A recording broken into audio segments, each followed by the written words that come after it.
topic that we are here to discuss today is future of healthcare. Now, what is this future? We've been dreaming up this future of healthcare for quite some time. This is a future where the patient, who is the ultimate consumer of the healthcare industry, uh, they get to lead a healthy life. It's not just about treating them when they are sick. It's about giving them a great experience throughout their life and be able to step in with them as they kind of go through the highs and lows of health. Now, this future has been on the horizon for a long, long time. But now, as we kind of uh, get into the convergence of a lot of technologies and some of the trends happening in the market, we see that future coming. Before we step into what that future looks like, I would want to take 30 seconds to talk about why is it so hard in healthcare. Now, healthcare, as opposed to many other industries, it takes many components to come together to deliver that experience to the consumer. So you have the providers who are the clinicians or the hospitals who ultimately provide that service to the consumer. You have the payers who pay for the service. You have the life sciences companies who are designing and producing those medicines, and then the medical devices companies.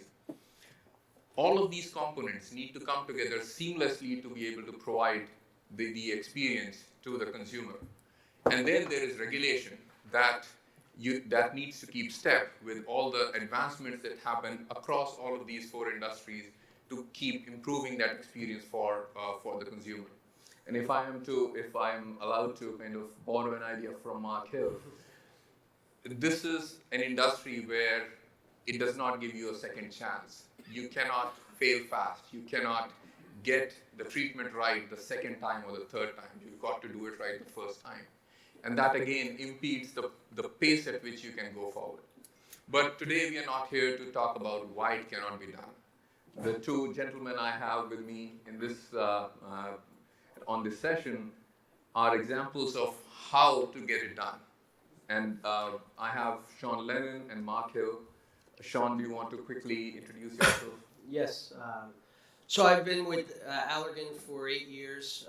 Allergan, as many of you might know, are key products for our Botox and Juvederm facial aesthetic side, but we also have a large eye care practice with Restasis, and also a CNS practice that we do with a lot of mental health. So having both the direct-to-consumer kind of cash pay side of the business and having the RX side of the business, we've actually been able to spend a good deal of time to really understand our consumers in a very different way, right? So we, a lot of times we in healthcare look at our consumer base behind the doctor, behind the health plan, it's really not a direct correlation from the actual manufacturer to the patient. Although at the end of the day, that's really the bond you need. You need someone who's developing the product, someone who's consuming the product. On the cash pay side, there's none of that. A lot of that doesn't exist. There are still regulations in play for who can inject Botox, who can inject facial aesthetics, but there's no payer involved, right? And you can interact with the patients in a very different way. And that's what we spent a lot of our time starting up our digital transformation programs. And then it was very interesting to see how we were able to leverage a lot of those learnings onto the RX side of the business as well. Thanks, Sean. Mark? So thanks for having me today. So I'm Mark Hill, Senior Vice President and Chief Information Officer for Gilead Sciences. Gilead Sciences, we focus on a few categories. Number one, we focus in the HIV space. So we're the company that actually brought HIV from being a death sentence to a chronic disease. So we focus in that space. We focus in the space of hepatitis C. We've cured that disease a few years ago, and we're also in the oncology business and the inflammation business. I think on the oncology side of the house, we bought a company about 9 miles from here down in Santa Monica, and it's a cell therapy company. And I think what's amazing about that particular acquisition, it allows us to get into the precision medicine business. So it allows us to get a lot closer to to the patient than we ever thought about before, where we actually create the data, we create the connection. And so now digital, if we think about digital as really a transformative, entity, it allows us really to begin to look at data differently and just to create a much better user experience, if I can use that, based on desired outcomes. So it's essentially, a cure for certain types of cancers as long as things go as advertised.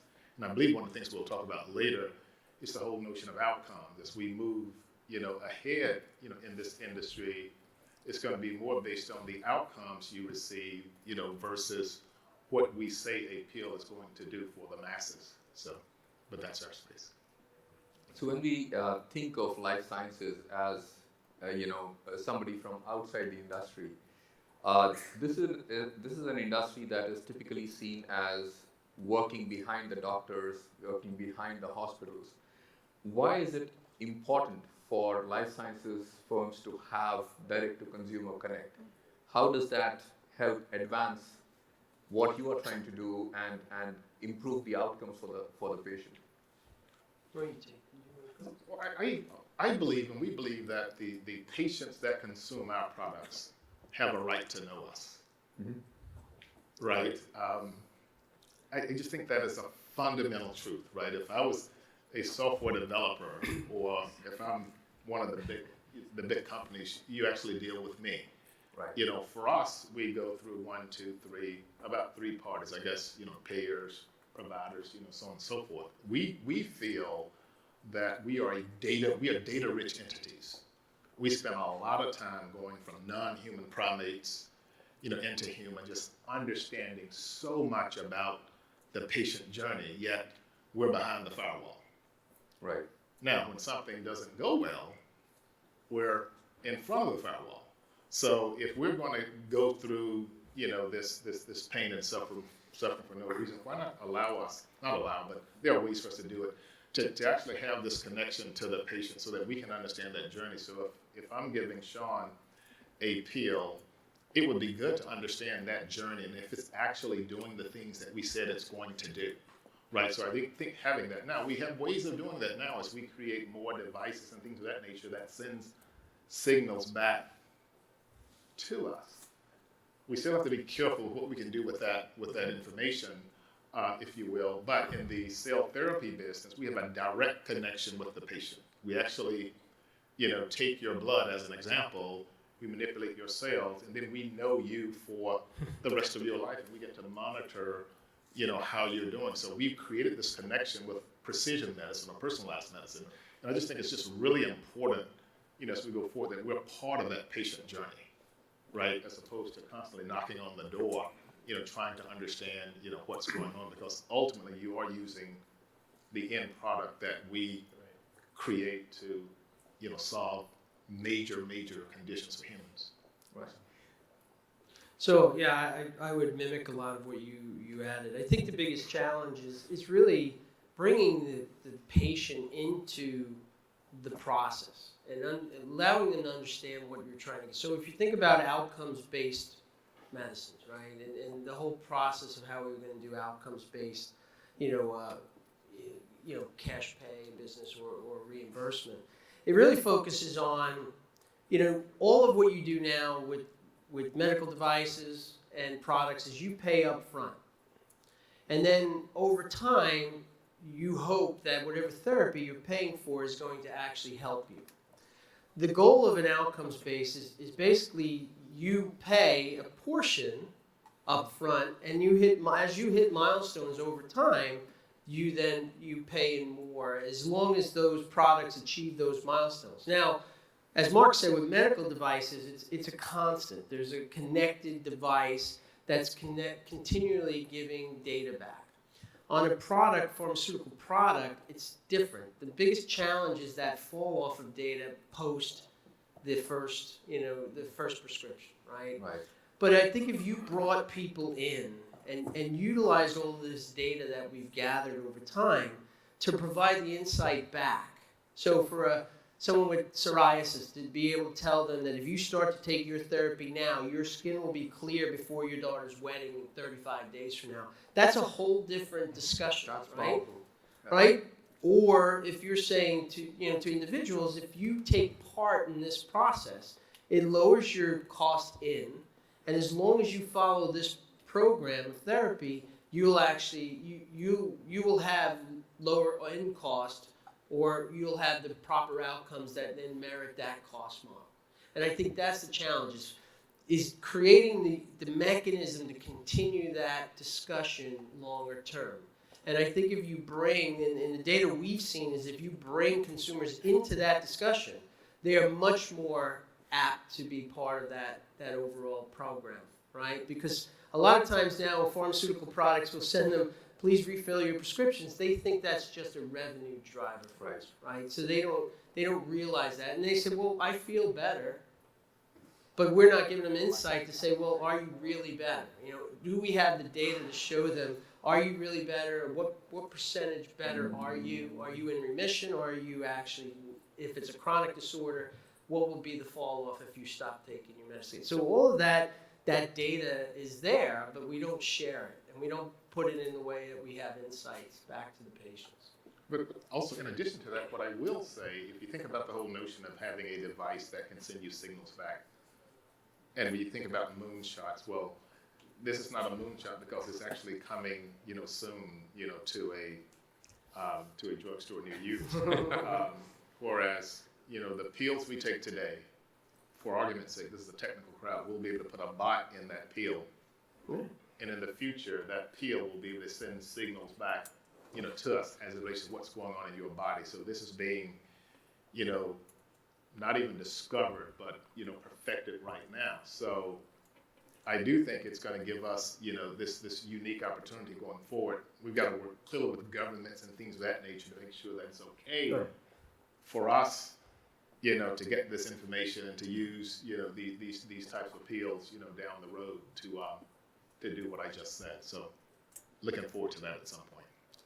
As IT professionals, as we try to kind of use the prerequisites, the technology prerequisites that exist or that are evolving in the environment, and we try to use those to impact the businesses and outcomes in the firms that we work for. How do you take that dream? How do you take that art of the possible through the whole journey of creating that impact? What all does it entail in terms of the leadership, the firm culture internally, changing processes, changing up IT, getting the buy-in? It does not sound very very easy or simple, straightforward to do. I do think one of the intriguing challenges for our industry is that for a long time we've had this model that has been just absolutely successful. I won't talk about margins and things of that nature because I don't know if this is recorded, so I don't want to get into that. But there's this model that we've had from research to release that's been extremely successful. And when you think about that, you think about dealing with all these smart people and asking smart people to change a model that's been successful. That's fundamentally hard. So one of the things we're doing, as an example, when you think about digital, and I got this idea from actually my first meeting with someone from Avasant, is we're actually doing a digital literacy campaign. Mm-hmm. Why are we doing that? Well, because if we don't, I'm assuming that everyone's on the same page, and that when I'm talking to folk, they know what I'm talking about. But what I've learned is the exact opposite is true. So within our industry, we've actually got to retool and educate every single person to understand, that this new world order we're talking about is actually not a threat, it's an enhancement. And the convergence is going to happen, whether we are ready or not. So we have an obligation as technologists, to really work, with the scientists, with the commercial heads, with the chief patient officers, et cetera, to help them to understand that each and every component of the value chain of pharma can and should be disrupted, not just because we can disrupt it, because it really can allow us to maybe take cycles out of the process, so on and so forth. And so we are using, as an example, AI to help us to process safety signals. So for all the drugs that we produce, we must always capture, the safety profiles, if it's on social media, if it's in the hotline, et cetera. So we're doing experiments where we're using bots, and we have to be careful how we say this internally, not to replace humans, right? And but to complement them and actually speed up the process. So because when you think about safety signals, we do what's called case processing. You got to go through each and every case, with the human eye. Well, AI can actually, do the exact same thing and learn along the way. And so we're actually doing experiments there where we can look at safety signals from around the world, aggregate them, and report on this stuff, in real time. Yeah. It's the same here. I think it's really, for us, was focusing on really changing our focus as away from find the technology and then find a place to apply it, to looking at digital transformation in a way that really leveraging technology to create breakthrough thinking and new processes that we wouldn't have tackled before. So when we look at it, we've worked with our business units and our technologists together, focusing purely on the idea that we want to do. Like, what do we want to, not improve things in that upgrade cycle, right? In that 25 to 20%, incremental value, but really changing the entire way we look at clinical trial processing, how we look at our testing and markers and follow those markers down to manifestation of liver disease, and then start with the idea, and then go and implement that idea utilizing the wealth of technology that's available to us. And I think that really changed our focus as IT leaders from being pure engineers to being business leaders, right? And then looking at it from a perspective of creating solutions that are really going to advance our business. So through this journey, as you are looking to rapidly adopt new technology and innovate, a lot of times you don't find all the skills that you need internally. You don't find all the technologies that you need internally. Can you talk us through how you've used some of the partners out there, technology partners, services partners, and kind of stitched that ecosystem of innovation together to create impact within the business? Yeah, so for us, it's been really, really understanding and coming to grips with the fact that the speed at which technology is developed and then exchanged is just too quick for an organization like us to be able to own and manage and develop all of that. So we've focused on our partnerships, one to help us, take the ideas that we have and build them into strong business cases to a point that we can go through an innovation session and come out with, not only what we're going to do, but why we should be the ones doing it, and then what the overall business opportunity are going to be. To the point of then looking at a wealth of open source knowledge and creating platforms and working with partners to either partners of specific technologies or partners that help us assemble the technologies together to create a solution-oriented platform. And what I would add to that is that we just do not have enough people, number one, to look into all of the opportunities that are out there that can disrupt our space. And then we sit between San Francisco and San Jose, and it's a challenge, for me to find and I can keep the talent I have, but it's hard for me to always onboard new talent because I'm competing, even though I'm in the healthcare business, I'm competing with Facebook, Google, and all of those guys. So for us, what we're doing is similar to what Sean said. We have these partners, and and when we bring them into Gilead, you would never know they were external folk because we treat them as if they're really a member of the family, and they help us with the experiments. And so we go in, to the business, and we just talk about these experiments or what's feasible, art of the possible, what's feasible, and that's how we started the whole AI journey, with pharmacovigilance. We sat down and said, hey guys, have you really thought about A, B, and C? Let's put a use case together that we can prove out. And we start with just a subset of our safety data. And actually can't go too far, but we're on the verge of moving this ahead, in the process. So we just create these partnerships, not just out in Silicon Valley, but for some of our partners that we have. It could be in India, it could be partnerships we have with companies in DC, et cetera. So we just look at, opportunities. Whoever can bring us the best idea that we should look into, we will do that. And then we go to the business and just keep asking, hey guys, hey, what problem are we trying to solve? The bots piece, we talk about a lot of bots today. Since I report into the CFO organization, I said, well, maybe we can optimize the CFO organization first. So we created this thing called CFO 2020 back in 2017, where we looked at 3 particular areas. One was data and analytics, one was process maturation, and then one was talent and capabilities. And we created, these bots within the CFO organization to automate, 95% of our reports by end of 2019. And we took our top talent and dedicated them to CFO 2020, backfilled them, and these guys, they have just done an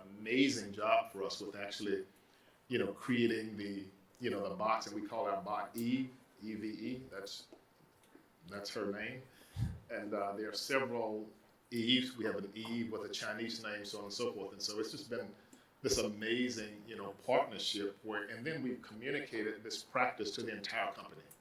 Slowly but surely, and we've shown them, what's feasible. So we continue to leverage our partners are actually helping us do all this. They created an academy for creating bots and things of that nature. So we keep this funnel, going of people knowing how to do this stuff for us. So, and it doesn't marginalize the IT team. It actually it enriches them to a point where instead of working on singular point-based solutions, they're working on larger scale business impact programs, right? So when we did our venture for our cash pay Botox business, they're working on a venture that over the next 4 years will generate $1.5 billion of revenue, and they have that mission, and they're part of that discovery team and the platform development team, and then putting the components together and then utilizing the APIs to stitch that into in an overall end-to-end program that's going to be very consumer-centric to a point where we can track the value of it from the time the person engages with us all the way through the time that person gets the services and then gives us feedback. So we have that continuous feedback loop throughout the process. So, and then that's contagious, right? So as Mark said, you start these programs and then they become contagious where other parts of the business want to build these types of similar programs, and then your organization starts to develop their own thoughts and ideas on how to do this. And that's, it's really generated a lot of buzz within our organization and was very successful. And 2 things, we didn't focus on payback, we focused more on showback initially. But I think there was a team up here early on, and they talked about the whole concept of being truth tellers, meaning if using RPA or bots, if it's going to impact my workforce in any kind of way, and if I lie to them in any kind of way, we're just doomed. It's a reset. I'm back at home base. And so we've gone, on the record to say that this is not about replacing people. So we've been at it since 2017, and we have not. Now, what we have done with some of the people who were maybe doing reporting as a full-time job, as an example, we've given them another function. But the beauty of it, at the end of the day, when they come back, they can say Mark was a truth teller. We did not mislead. We did not put this under some, this guise as a slick way to get rid of people. So they bought into it. So now they're on stage presenting the value of these exercises to, to the audience and the corporation. And so for us, it has just been a tremendous win-win. We presented this, to the board, so on and so forth. And so we still have a ways to go as it relates to digital transformation, but as it relates to this piece of the puzzle, we're pleased. But it starts with being honest with the people. Sure. Sean, Allergan has grown through a lot of acquisitions, right? And Mark, Gilead also has made a few acquisitions recently into the precision medicine space. As you kind of integrate these different operations, how do you keep that culture cohesive? How do you keep innovation going across these entities, which may not come with the same maturity of IT or the culture of innovation? Well, one, you have to address culture right up front, right? So as you're acquiring organizations, you have to be honest with people. I think understanding what that expectation, what that culture. Every time you buy a company, regardless of how big or small it is, the product on the end is a new company, right? So you have to set what the culture of that new company is going to be right up front, and let people know this is how we operate. This is what the expectation of them joining that organization will be. And then really, I think the thing that we've been successful is we've been able to show how each of our acquisitions have been able to create leadership roles within our organization. So when we come and say, hey, we're not all about just acquiring and then, taking all of the positive, IP and then getting rid of everything else, we could show that, these leaders came from Watson, these leaders came from Activists, these leaders came from Forest Laboratories, and these leaders came from Allergan. And together, it's really the combination of all of those individuals together that's going to make that new company great. And I think when I talk to them about, that culture change, about really changing the model, while they take a first step back to say, well, why do I want to work with vendors when I know we can do it? But when you think about the speed of change and the number of variables in our mix and the different businesses that we run, we would never be able to keep up. So now when they understand that, how they can best leverage the relationships we have to actually be successful and be seen as a, not even just a partner, but a real leader within the organization, they actually really aspire to that. It gives them a real sense of interest and a real sense of purpose, and they like it. Yeah, so this is the one area where we're not as gifted and as talented, as Sean and team, meaning, we have done a lot of acquisitions, but what's interesting about those, and we paid quite a bit of money for them, is we bought pipelines, or we bought, compounds. We spent about $11 billion a few years ago for a 200-person company out of Princeton, New Jersey, but that gave us the cure for hepatitis C. So that was easy. Then we bought a company down the street from here. We paid the same amount, but it was a company with buildings and facilities and things of that nature. And that was outside of the norm for us. And initially, we were not sure, do we integrate? And we changed the words to softer words, because in the end, what we ultimately were buying was the talent as well. Right. And the talent was in Southern California. We're in Northern California, and we did not want to disrupt that. So we call that the anti-integration, if you will. Those things that we felt were common, right, shared services type things, we integrated, but everything else, we left alone. So, which means we left the culture intact as well, because in the end, they created this amazing company and these amazing cures for cancer, and so we didn't want to, disrupt that, if that makes sense. So we're getting better, at this as we go forward, and now we're putting in place playbooks. So I would say maybe next year when we do our next 2 acquisitions, I'll be able to have an even different story. But we're not as gifted in that area.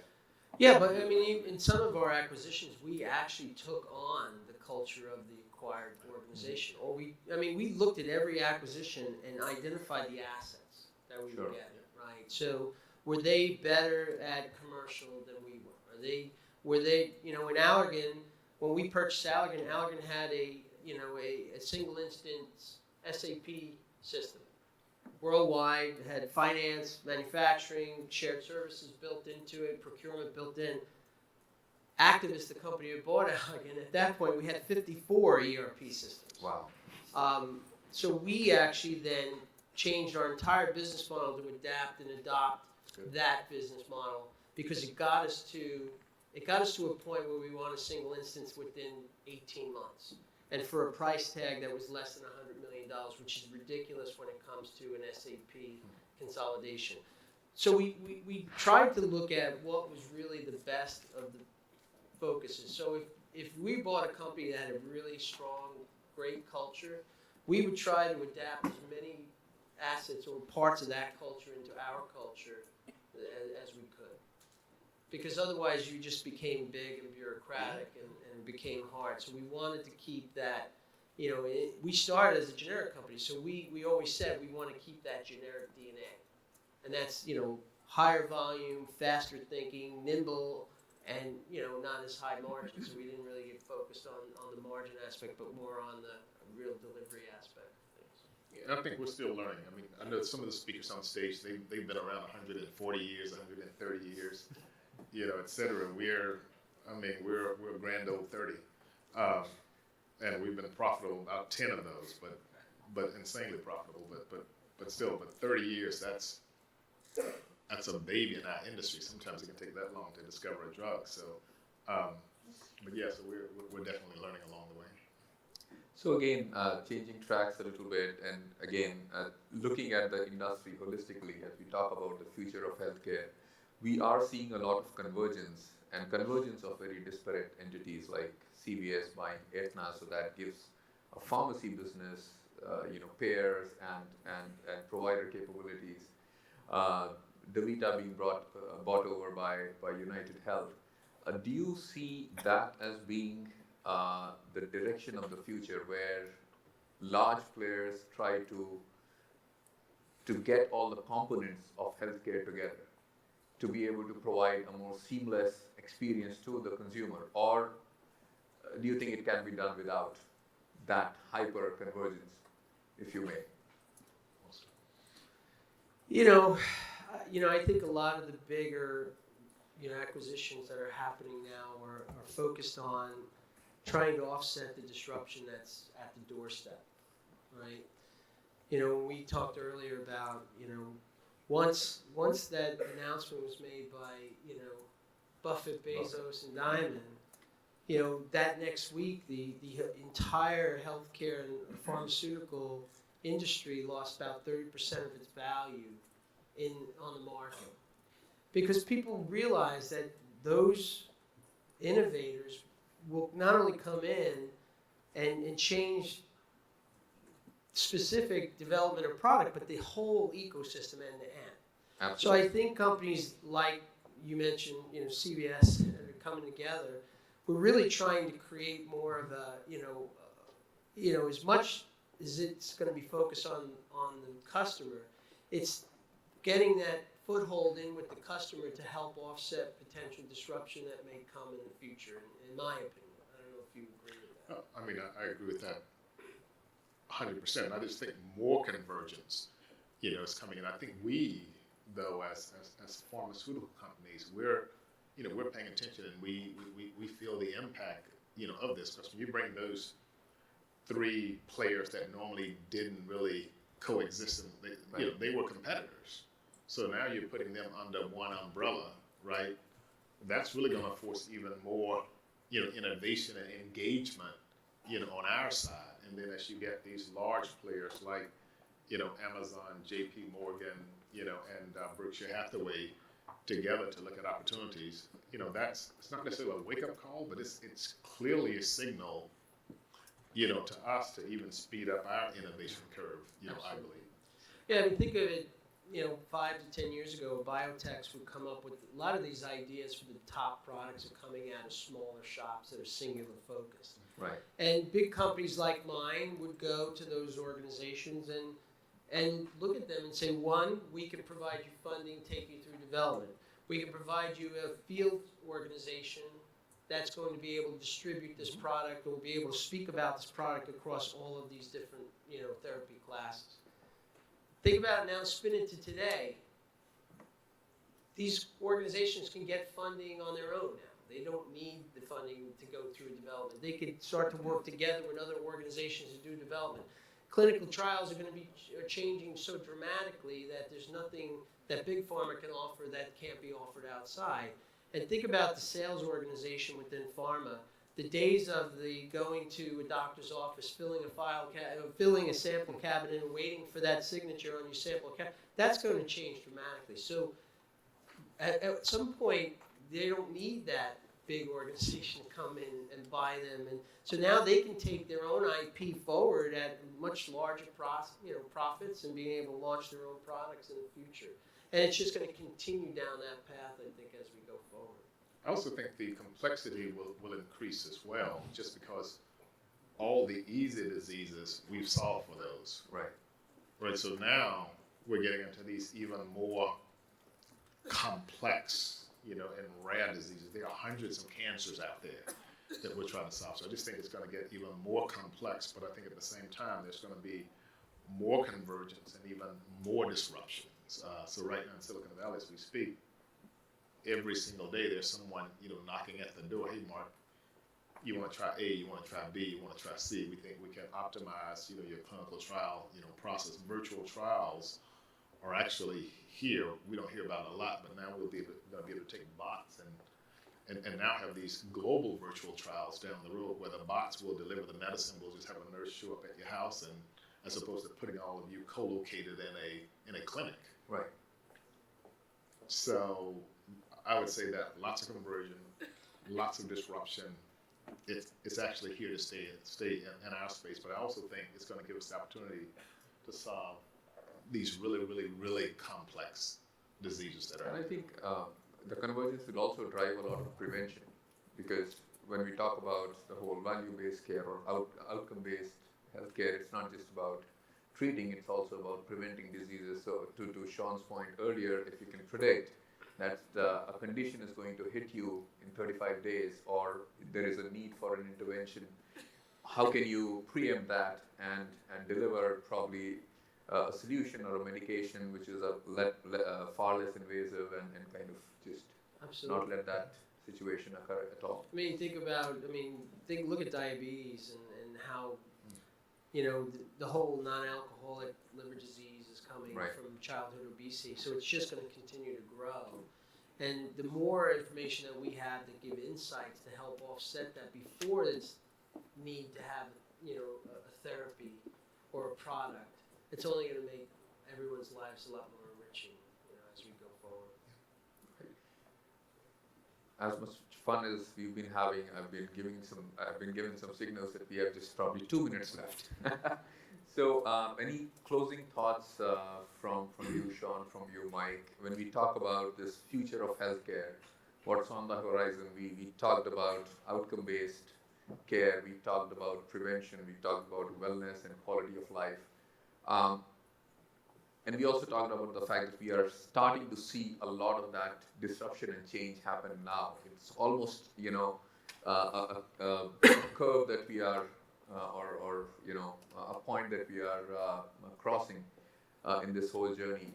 How far do you think we are to that dream, to that utopia, which we may never get to? But I'll make this quick. I would say that we're close yet far away, because we're going to see intriguing changes. I think Kevin talked this morning about the importance of government. Right. Remember, we still have this entity called the FDA that, as fast as we want to move, we've still got to make sure that we partner and bring them along the journey, at the same time. So we're close yet far away, but I do think we're going to see stepwise improvements along the entire value chain, from research to release. Yeah, you know how they say the goalposts keep moving. Yeah. Right. So the closer you get, the more variables enter into the whole program, and it kind of moves it out a little bit further. The more you know, it's like peeling the onion. The more you want to know, and you got to keep going. All I can say is there's never been, as a head of technology and a technologist myself, there's never been a better time or more exciting time to be a technologist. And there's never been a better, I think the industry that's going to be impacted most is going to be in healthcare. I really believe healthcare is going to have a huge, wins due to the technologies that we're going to be bringing forward. Absolutely, I could not agree more. Exciting times to be in this industry. With that, thank you both gentlemen. It was really very exciting, and thanks for sharing all your insights and experience with us. Thank you. Thank you.